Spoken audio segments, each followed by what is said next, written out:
किताब सादा रहेगी कब तक, कभी तो आगाज़े बाब होगा। किताब सादा रहेगी कब तक, कभी तो आगाज़े बाब होगा। जिन्होंने बस्ती उजाड़ दी है, कभी तो उनका हिसाब होगा। किताब सादा रहेगी कब तक, कभी तो आगाज़े बाब होगा। जिन्होंने बस्ती उजाड़ दी है, कभी तो उनका हिसाब होगा। और शहर की खुशियाँ मनाने वालों, शहर के तेवर बता रहे हैं। शहर की खुशियाँ मनाने वालों, शहर के तेवर बता रहे हैं। अभी तो इतनी घुटन पड़ेगी कि सांस लेना अजाब होगा। आदाब अर्ज़ है दोस्तों, मैं हूं आपका दोस्त आयतुल्लाह आयत और आप देख रहे हैं उर्दू लवर्स यूट्यूब चैनल। दोस्तों, इस वीडियो में जैसा कि आपने थंबनेल में देखा 66 बीपीएससी का क्वेश्चन नंबर 15 देखेंगे, जो कि डीआई है, डाटा इंटरप्रिटेशन का सवाल होता है। इससे पहले मैं आपको बता दूं दोस्तों कि क्वेश्चन नंबर 12 को हमने सॉल्व किया है उर्दू मीडियम में, जिसका लिंक डिस्क्रिप्शन में, आप चाहें तो वो भी देख सकते हैं। तो आइए वीडियो का बाज़ाब्ता आगाज़ करते हैं। दोस्तों, यहाँ आ गए सवालिया पर्चा पे, और मैं आपको ये बताऊं दोस्तों कि मैं जो हूँ दो तरह के सवालात को इसमें हल कर रहा हूँ, चाहे 66 हो या 65 हो या फिर ये वाला हो। तो एक तो पाई चार्ट पर आप कमांड करें, और दूसरा बार डायग्राम, जो कि ये है। इस दो तरह के सवालात को अगर आप मश्क करेंगे, प्रैक्टिस करेंगे, तो इम्तहान में नहीं छूटेगा सवाल, क्योंकि ये दो ही सवालात करने होते हैं। अगर आप सारा करने के चक्कर में रहेंगे, जितने भी है लाइन डायग्राम वो सारा आप करने की कोशिश करेंगे, तो फिर ये है कि आपको मुश्किल पड़ेगा। इसलिए दो सवालात करने हैं, दो तरह के सवालात पर आप मश्क करिए। एक तो पाई चार्ट, जो कि क्वेश्चन नंबर 12 में था, और ये एक बार डायग्राम, जो कि क्वेश्चन नंबर 15 में है।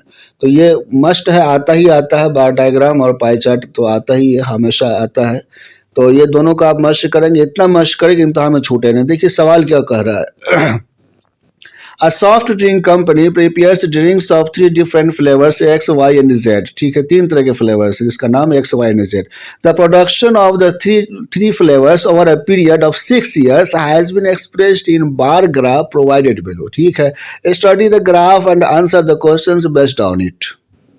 ठीक है, देखिए ये क्या दिया हुआ है यहाँ पे। Production of 3 different flavours of soft drink X, Y and Z by a company over the year in lakh बोतल में दिया हुआ है। X, Y और Z 3 तरह के फ्लेवर्स हैं। देखिए ये Z है, Z पूरा भरा हुआ है, आप देख सकते हैं। ये वाला लाइन Z का है, ये पूरा भरा हुआ है। Y है तो ये ब्लैंक है बिल्कुल, देखिए ये वाला लाइन Y का है तो ये ब्लैंक है। X इस तरह से है, ये मार्क किया हुआ, तो ये हुआ X का लाइन, ये दिया हुआ है। और ये इधर प्रोडक्शन दिया हुआ है, और ये नीचे ईयर दिया हुआ है, और ये ऊपर प्रोडक्शन है। यानी कि जैसे अगर हम 1995 में देखते हैं, तो ये जो भरा हुआ है ये Z है, तो Z फ्लेवर जो है उसका प्रोडक्शन 1995 में कितना होता है, तो 45 लाख बोतल होता है, लाख बोतल, तो 45 लाख बोतल। उसी तरह से 1995 में ही जो Y फ्लेवर है उसका प्रोडक्शन 55 लाख है, यहाँ पे देखिए 55। ठीक, उसी तरह से जो है 1995 में ही X फ्लेवर का प्रोडक्शन कितना होता है, 50। ठीक है, इस तरह से दिया हुआ है। इस तरह से देने के बाद अब सवाल क्या पूछ रहा है वो देखिए। देखिए ये नंबर पहला सवाल क्या कह रहा है, for which year the percentage of rise fall in production from the previous year is the maximum for the flavour. कह रहा है कि भाई किस साल, वो कौन सा साल है जिसमें जो वाई फ्लेवर है ना, maximum for the flavour Y flavour का जो प्रोडक्शन हुआ है, तो किस साल में उसका जो राइज और फॉल का जो परसेंटेज है सबसे ज़्यादा, या तो किस साल में सबसे ज़्यादा बढ़ गया है परसेंटेज प्रोडक्शन का, और किस साल में सबसे ज़्यादा घट गया है। तो जो सबसे ज़्यादा है, चाहे वो बढ़ा हुआ हो या घटा हुआ है, तो वो आप हमें बताइए, वो साल बताइए। तो हमें क्या करना होगा, हमें करना ये होगा कि हर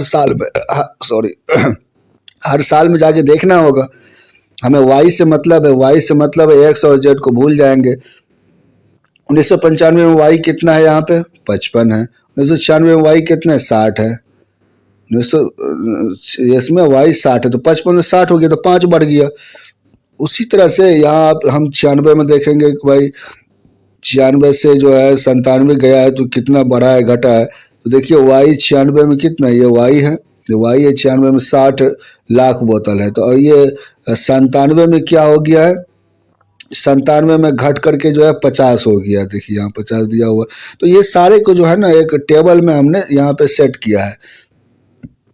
तो इससे करने से फ़ायदा ये होता है कि आपका एक जगह सारी चीज़ें आ जाएंगी। देखिए यहाँ पे इधर मैंने साल दिया है, इधर फ्लेवर का नाम दिया है XYZ, और किस साल में कितना प्रोडक्शन होता है। जैसे 1995 में ही X का प्रोडक्शन 50 है, X फ्लेवर के बोतल का, और 1995 में ही Y फ्लेवर के बोतल का प्रोडक्शन 55 लाख ये बोतल है। तो उसी तरह से 1995 में ही Z फ्लेवर का जो प्रोडक्शन है तो वो 45 लाख बोतल है। इस तरह से मैंने सारा यहाँ पे अरेंज कर दिया, सेट कर दिया। ये आप भी अगर आप कर लेंगे तो आपका क्या हो जाएगा, बार बार इधर जो है आपको क्वेश्चन पेपर पर जा करके यहाँ देखना नहीं पड़ेगा। और यहाँ पे देखने में खतरा ये भी है कि आप ज़रा सा मिस करेंगे तो देखने का जो है एक्स तो देख लेंगे वाई, तो इसमें क्या हो जाएगा कि आपका पूरा सब कुछ ख़राब हो जाएगा और कोई मार्क्स नहीं मिलेगा। मैथमेटिक्स का तो आप जानते ही है ना, ज़रा से कुछ मिस हो गया तो ना तो सही आंसर आएगा और आप खुद बहुत ज़्यादा वहाँ परेशान हो जाएंगे। तो इसलिए जो है सबसे अच्छा यही है कि सारे को एक जगह कर लीजिए ताकि हमें बार बार देखना नहीं पड़े, और यहाँ से गलत होने का चांस कम रहता है क्योंकि यहाँ नज़र के सामने सब लिखा हुआ है। इधर मैंने टोटल कर लिया है, टोटल एक्स फ्लेवर का टोटल प्रोडक्शन कितना इतना है, और ये भी जो है वाई फ्लेवर का इतना है टोटल साल में, और उसी तरह से यहाँ जेड फ्लेवर का इतना है। सवाल उसने पूछा है ना कि भाई वो साल बताइए, यहाँ पे वो साल बताइए जिसमें वाई फ्लेवर का जो प्रोडक्शन है सबसे या तो कम है या कि सबसे ज़्यादा जो है उसमें तब्दीली आती है उसके परसेंटेज में प्रोडक्शन में। तो वही कर रहा है। देखिए यहाँ पे क्या तब्दीली आती है, हम 1995 में देख रहे हैं। 1995 में सबसे पहले देखते हैं वाई फ्लेवर। देखिए 95 से जो 96 यहाँ हुआ है, 95 से 96 हुआ है, वाई का सिर्फ देखेंगे हम तो कितना बढ़ा है। जाहिर है 55 से 60 हुआ है तो 5 बढ़ा है, ठीक है 5 बढ़ा है। फिर 60 से जो 50 हुआ है तो क्या तब्दीली आई, देख रहे हैं कि 10 घट गया है। जाहिर है 50 से 60 हुआ है 1997 में तो 10 घट गया -10। उसी तरह से 50 से यहाँ फिर 55 हुआ है तो +5 5 बढ़ गया। फिर 50 से यहाँ पे जो है 55 से 50 हुआ है तो फिर यहाँ भी 5 घट गया है। यहाँ पे 55 से 50 हो गया तो 5 घट गया। यहाँ भी ऐसा ही है। ये तो खैर इसका है टोटल है। तो हम क्या देखते हैं, हम ये देखते हैं कि भाई हर जगह 5-5 का डिफरेंस है, लेकिन एक जगह 10 का डिफरेंस है। यहाँ देखिए 1997 में 10 का डिफरेंस है। 1997 में 60 से घट करके 50 हो गया है तो -10, बस यही एक -10 है, यानी कि 10 का डिफरेंस है और बाकी हर जगह 5-5 का डिफरेंस है। तो वैसे भी समझ में आ रहा है कि भाई यही आंसर होगा, क्योंकि 60 है तो 60 से घट के 50 हुआ है तो ये आंसर होगा, 1997 वाला आंसर होगा। तो इसको हमें कैसे लिखना है, क्योंकि अगर आप पूरा निकालेंगे, मेरा ऐसा मानना है कि अगर आप पूरा निकालेंगे तो टाइम भी आपको बहुत लगेगा और फ़ायदा कुछ भी नहीं है, हमें आंसर ही तो बताना है। तो इसलिए हम सिर्फ वो लिखेंगे जो कि आंसर होगा। जैसे यहाँ पे है, अगर आप टोटल सारा निकालेंगे तो वो होगा। और परसेंटेज कमी या परसेंटेज जो बढ़ोतरी है उसको हम कैसे निकालते हैं, फ़ीसद इजाफा या फ़ीसद कमी कैसे निकालते हैं, तो आप जानती होंगे। जैसे यहाँ पे 60 से 1 का ये दिया हुआ है, यहाँ पे मैंने बनाया है कि 60 से 50 हुआ है तो कितना बढ़ा है घटा है, तो भाई 10 घटा है। तो हम उसको 10 को क्या लिखेंगे, ऊपर लिखेंगे। और कितना में से बढ़ा है, कितना में से बढ़ा है, पहले 60 था तो 60 में से बढ़ा है तो 60 लिखेंगे। और इसको फ़ीसद में कन्वर्ट करने के लिए हम 100 से इंटू करते हैं, ये सब जानते ही होंगे आप। तो ये इससे क्या निकलेगा हमारा जो फ़ीसद कमी, चूँकि ये कमी है माइनस में है तो फ़ीसद कमी क्या है वो निकलेगा। तो इसको आप कटा देंगे तो आराम से ये हो जाएगा। इससे ये कट गया और यहाँ ये कट गया। 100 को आप भाग दे दीजिए 6 से, तो यहाँ पे वही मैंने किया है कि इसको आप कटाएंगे तो ये आएगा। जाहिर है आप कटाने जानते ही होंगे आप। तो ये आंसर होगा। और इसी बात को हमने नीचे यहाँ पे लिख दिया है, आप देख सकते हैं यहाँ पे नीचे लिख दिया है। लिहाजा साल 1997 में फ़ीसद कमी सबसे ज़्यादा जो है -16.67% है। इस तरह से आपको उर्दू में लिख देना है, उर्दू मीडियम से है तो। देखिए अब दूसरा नंबर का सवाल। दूसरा नंबर का सवाल यहाँ बी है, कह रहा है कि for which flavour the average annual production is maximum in the given period. कौन सा ऐसा साल है, मतलब कौन सा ऐसा फ्लेवर है ना, फॉर विच फ्लेवर, कौन सा ऐसा फ्लेवर है जिसका एवरेज एनुअल प्रोडक्शन सबसे ज़्यादा है, सबसे ज़्यादा है किसका।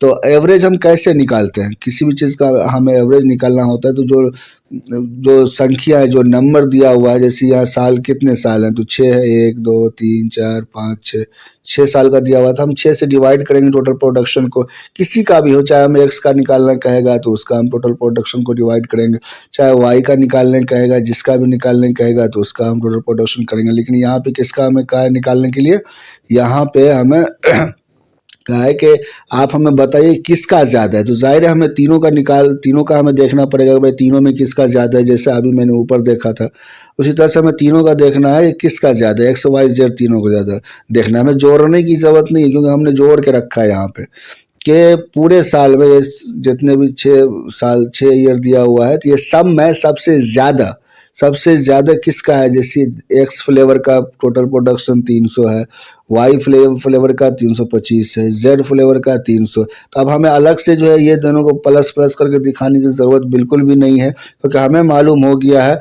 कि सबसे ज़्यादा है इसका वाई का 325 सबसे ज़्यादा। ये दोनों तो 300 है, ये 325, तो ये सबसे ज़्यादा है। सबसे ज़्यादा प्रोडक्शन वाई नहीं किया है ना टोटल साल मिला करके, जाहिर है। तो अब हमें इसका जो क्या निकालना है कि एनुअल जो है एवरेज निकालना है, इसको कि औसत बोलते हैं। तो हम क्या करेंगे, जितने साल हैं उतने से जो हम डिवाइड करेंगे तो हमारा निकल जाएगा। जो टोटल को जितने साल है उतने से डिवाइड करेंगे तो हमारा एवरेज निकलेगा। ये एवरेज निकालने जानते होंगे आप। तो अब उसी बात को हमने यहाँ बी नंबर में लिखा है कि ग्राफ से जाहिर है वाई का औसत सालाना पैदावार सबसे ज़्यादा है, ये सबसे ज़्यादा है। तो अब औसत सालाना पैदावार सबसे ज़्यादा है तो औसत हम ये निकाल लेंगे ज़्यादा है और कितना है। तो 325 को हम 6 से इंटू करेंगे क्योंकि ये 6 साल है, 1 2 3 4 5 6 से हमने डिवाइड कर दिया। 6 से डिवाइड करने के बाद ये कट करके 54.16 लाख होता आ गया। तो यही हमारा आंसर हुआ क्योंकि हमसे पूछा है कि भाई किस फ्लेवर का जो है औसत एनुअल पैदावार सबसे ज़्यादा है। तो हमें औसत निकालने के लिए 6 से डिवाइड करके निकल गया। अगर इसी में आप 6 से डिवाइड करेंगे तो ये जो निकलेगा वो इससे कम होगा। इसमें भी अगर आप 6 से डिवाइड करेंगे जो निकलेगा वो इससे कम होगा। वो इसलिए क्योंकि ये 325 है, यहाँ से 300 है। तो एवरेज, परसेंटेज, ये सब निकालने के लिए अच्छे से आप कर लेंगे तो इस तरह के सवालात एकदम आसान हो जाएंगे और कोई इसमें दिक्कत नहीं लगेगी आपको। देखिए और इसके अलावा ये सवालात हैं और नेक्स्ट वीडियो में करेंगे और आसान है, ये सब भी कोई मुश्किल नहीं है। तो नेक्स्ट वीडियो में ये तीनों को हम लोग हल करेंगे। तो आज की वीडियो में यहीं तक रखते हैं, मिलते हैं किसी नए वीडियो में। अपना बहुत सारा ख्याल रखें। अल्लाह हाफिज़।